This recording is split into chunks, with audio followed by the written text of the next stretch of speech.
If I come to work next week and I say, you know what, I'm going 20 times harder, my paycheck gonna be the exact same. Man, when I had that thought in my head at FedEx, I said, man, job ain't for me, man. I'm not saying it ain't for everybody, but boy, I'd be damned if I come to work and I'm throwing 1,000 more boxes on the truck, but my paycheck gonna be the same. No, man, I gotta learn how to do something for myself. I gotta learn how I can create my own product.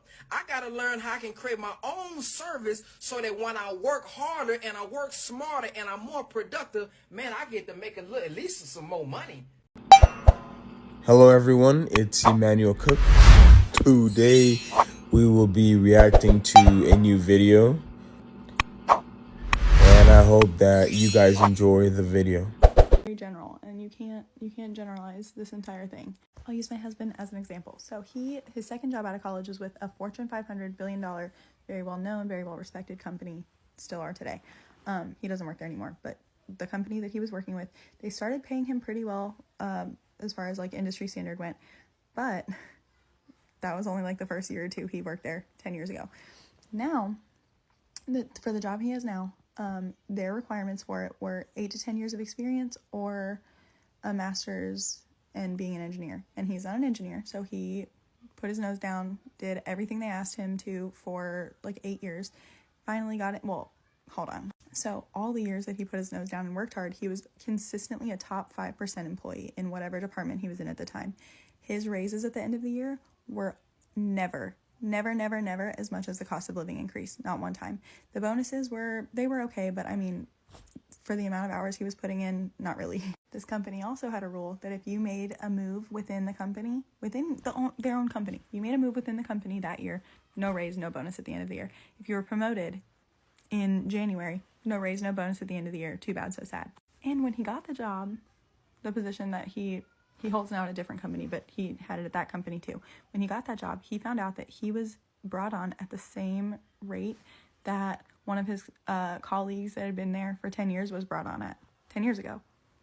And his colleague was like, I don't know why you're so stressed, man. Like, that amount of money is pretty good. Yeah, it was 10 years ago, bro. This was supposed to be like one of the top level positions, like the highest paid positions without having to like do sales in his industry. And all the older guys at that company were like, just hang on like 5 more years, bro. Once you just put your nose to the grindstone, and once you do it for like 5 years, we're going to take care of you. That is not feasible today. Regardless, he job hopped, so we're like fine, but we weren't what we would be 10 years ago with this amount of money. It's crazy. But yeah, this is not a one size fits all. You know, you wonder, like, where does this guy live? You know, you can only imagine how much he's getting paid an hour to be a groundskeeper. Where do they live? How do they live? This is the problem when you have stagnant wages. And as you can see, this apartment complex right here, these apartment complexes are starting off 25, 27. You have to show 2.5, 3 times the rent. You know what I mean? How does a guy like this show 2.5 times the rent?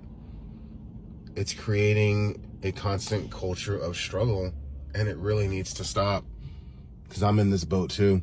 It's not that people don't want to be doing these jobs, it's that we simply don't make enough to survive doing these jobs. When I had my first job 25 years ago, I was getting paid $7.25 an hour. And $7.25 is still the federal minimum wage in 2023. Let that sink in for a second. Millennials and Gen Z are not lazy. They are just fighting stagnant wages. For my entire adult life, wages have been completely stagnant. Just to give reference, when I was 15, federal minimum wage was $6. I'm now 36. Minimum wage is $7.25. And before you get all concerned that people aren't working minimum wage jobs, they are. And you know what? Minimum wage was intended to be not just enough to make ends meet, but also to have a little bit extra. And that has not been the case for a very long time. We need leadership in this country at the local, state, and federal level that is focused on ensuring that all people working 40 hours has enough to cover all of their needs plus some. Make sure you vote. We need change. With so many of us living paycheck to paycheck, we have to ask ourselves, why? Well, the answer to that question is wage stagnation. Between 1973 and now, the effective wage, once you do all the economic math, has risen by a whopping 18 cents. And this has led most economists to agree that wage stagnation is not a theory. Wage stagnation is a fact. With productivity having increased by nearly 67%, while wages have only increased by about 17%, you can see that the widening gap between productivity and the money that we're compensated is incredibly large. But what are the underlying causes of wage stagnation? Is it just flat out corporate greed, or are there other factors at work? There are quite a few factors that have contributed to wage stagnation, including a lowering of the inflation-adjusted minimum wage, making it less effective, a declining strength in unions, especially in right-to-work states, globalization, and financial deregulation that has allowed the richer to get much richer by lowering the top corporate tax rates, lowering the top tax rates on the wealthiest individuals, and changing how taxation works on things like stock options and investments. This has allowed those at the very top to take that 67% increase in productivity and put all of that money in their pocket versus putting it in yours. With rising costs in goods and services, as well as a housing crisis that has put owning a home out of reach for many of us, as well as recent inflation that has pretty much wiped out all the gains that we were able to make after the Great Recession, this is where we find ourselves, living paycheck to paycheck, even some of us on really good salaries. And so it's pretty obvious that we're living in a system that is working exactly as intended. And so the question becomes not how do we fix a broken system, but what do we do about a system that is working exactly as planned and siphoning every last penny out of our pockets and back into the pockets of those who absolutely don't need it? Sound off in the comments, guys. I want to hear from you. So everyone under that video is saying the exact same thing, and I have yet to meet anyone who is making more money than they were pre-pandemic and really feeling the difference of that income. This video is tons of comments exactly like this. People are making twice, if not triple, the amount that they were making in 2017, 2019, what have you, and they are less off. They are literally their money is going not as far. And for me, this has caused me to feel like nothing is real. I just the thought of buying a home or saving anything long term, I'm like, well, as long as things stay just completely unhinged, I will not be making any sudden moves. I'm not even paying off my student loan debt. I'm just kind of let's wait and see. Someone also in this same video had said that they spent $12 on a bag of grapes. That's the kind of shit that you do it and you're like, am I existing in a real actual world where grapes could be $12? No, I don't think that that's real. It's unfortunate that wages have not and will not ever keep up with inflation. And the average. This is why I shake my head at people when they tell me that we're living outside our means, or that other people are living outside their means, and that we just need to stop buying Starbucks and eating avocado toast, and then we'll be able to buy a house. Prices have more than doubled now, just in the past 2 years. This is why everyone is striking right now. Healthcare workers, restaurant workers, automotive industry, the writers that just got done striking. Because nobody can afford to live anymore. The wages have stayed stagnant, whereas everything else, including basic necessities like groceries and gas and electricity, has gone up exponentially in price. People are scared of how they're going to heat their home this winter. That shouldn't even be a concern in a country as rich as ours. You know what the GOP wants to do? They want to cut funding away from people to help them heat their homes this winter, along with cutting veteran benefits again and cutting programs like WIC and Medicaid. Aren't we already suffering enough? Remember when we thought that 6 figures was a lot of money? Remember when you would watch something and it'd be like, 6 figures, even you can get this job or this side hustle or whatever it is. And now I'm like, bro, 6 figures after taxes? That's what are we talking? Even at the upper 6 figures, the 100 to 200,000 is for one household.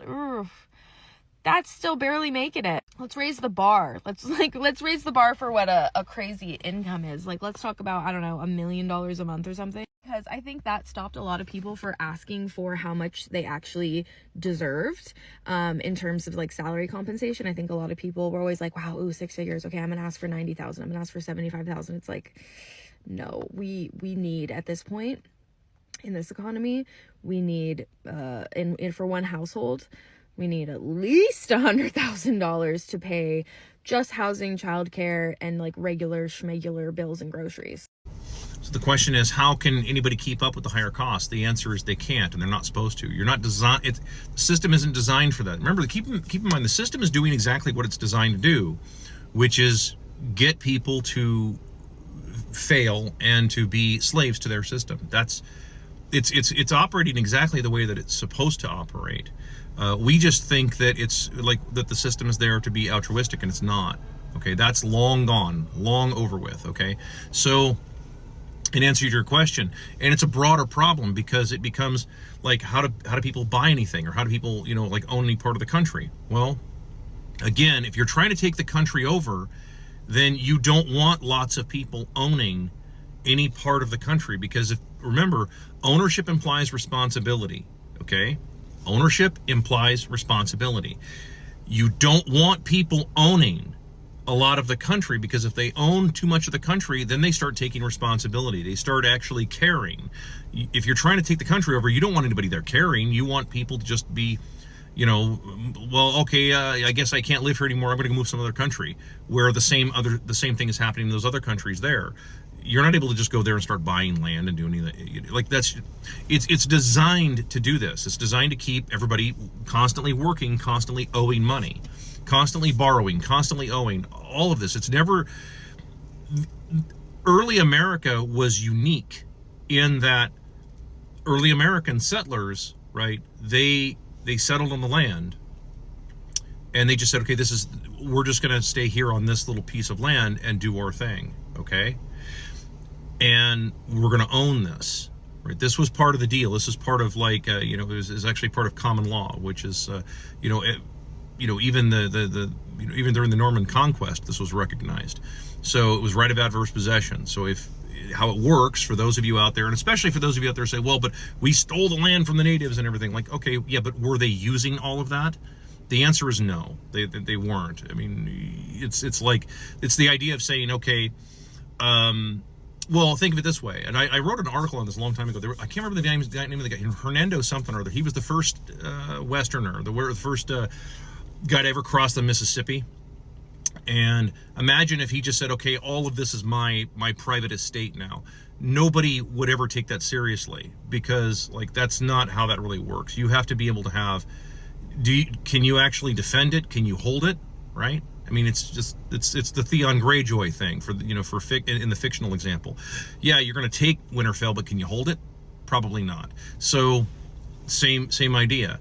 And I've gone over this like a bunch of times in other videos and everything, but yeah, you don't want people to actually own stuff, and you don't want them to keep up with, like, the point of inflation isn't to just have prices going up. The point of inflation is to continue getting people to work progressively harder than they've ever worked, making more dollars than they've ever made, and going backward faster than they've ever gone. That's the point of inflation. See, it's working exactly as it's supposed to. So I hope that answers your question, but you're not supposed to try and keep up with all this. The best way to do this is to collapse it all, let it all go, and start over, and then there's no more welfare system for the illegals. There's no welfare systems for the Americans. There's no welfare system for corporations. People go, they say, okay, that's it. I want to demand a hard currency. If you're going to pay me for my labor, then you're going to pay me in something you can't just conjure out of nothing. That makes all the rich people poor very quickly. Just understand that. Again, you have to kind of understand that wealth is one of these things where it's made up in a lot of cases. If you start demanding to be paid in something that can't be conjured from nothing, you will find out very quickly most rich people, have nothing. They have no way to pay for any of this shit.